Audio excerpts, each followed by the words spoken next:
Well, let's move on now to health care. Congressional Democrats are working hard to nail down a final health care reform bill, securing the support of organized labor this past week. How'd they do it? Well, they gave a 5-year tax exemption on expensive health plans. Analysts say this move blows a $60 billion hole in the plan. They'll have to make up that money someplace else. How is Congress going to do that? Will the money come from your pocket? Well, joining me now, Republican Senator from Louisiana, David Vitter. Thank you so much for being with us, Senator. Good morning. Morning, Jamie. Thanks for having me. $60 billion is a lot of money, and I guess those behind it, including the Congressional Budget Office that scores these bills, had planned to get it from this tax that now the unions get an exemption for. How can you justify that they get a different treatment than everybody else that will have these nice health care plans, and how will we make up that money? Nobody can justify that. And, Jamie, $60 billion is a lot of money, but what's even more raw about the deal is just the nature of it. This is another special deal for a politically favored group of people. And quite frankly, this is a much bigger deal and a much rawer deal for the rest of us than even the Nebraska deal. This is what the American people are so sick and tired of, all of this corrupt deal-making to pass this bill. Rather than, we report they can decide, rather than telling them how they should feel, let's tell them how they'll make it up. Will Medicare recipients suffer in some way as a result of this? Well, I don't know exactly what else they're going to change in the bill to come up with the revenue, because all of it is being done behind closed doors. Not a single Republican is included. More importantly, the American people aren't included.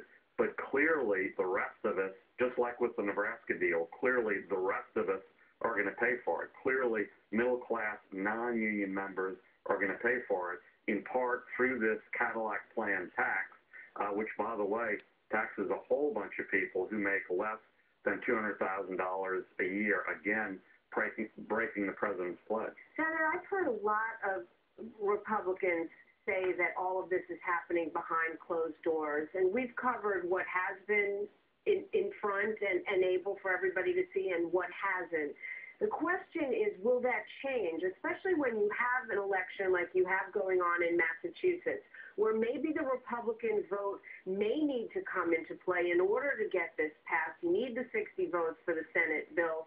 So the question is, do you see the GOP becoming more involved in the process, or is this just an opportunity for Republicans to let constituents know that this bill is representative of just what the Democrats want?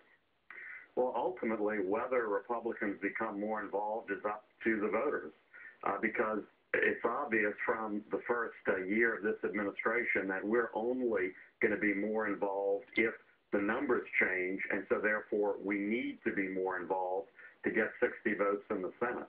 So it's ultimately up to the voters. If the Democrats don't need our votes, then they'll keep doing what President Obama, Democrats have been doing all this year, which is completely shutting out Republicans. I think the American people are beginning to see how counterproductive that is, including folks who aren't hardcore Republicans or conservatives like a lot of voters in Massachusetts. Senator, before I let you go, I want to ask you this because it would impact both Democrats and Republicans all across the country. The long-term economic impact of this health care reform measure, if the Democrats can pass it on their own, we'll get it. If they need the Republican vote, some things might change. But either way, it is awfully expensive, especially at a time that we need to give aid to Haiti. We need to fight several wars that might expand to other countries, at least where intel is concerned. What will be the impact, you think, on all of us, especially where we need jobs? Is it a plus or a minus? It's clearly a big minus in terms of job creation, and we are still in the middle of a serious recession. I believe ultimately it'll be a huge setback in terms of deficit and debt as well. And that's the other big issue we're going to be debating literally this month. President Obama and the Democrats are going to vote to increase the debt ceiling because $12 trillion isn't enough. I believe this health care plan over time is going to make that much, much worse because while they say, well, it's balanced, it's deficit neutral, that depends on things like huge cuts to Medicare, which I don't believe will ever happen. $12 trillion is not enough. That is Right. just a startling statistic.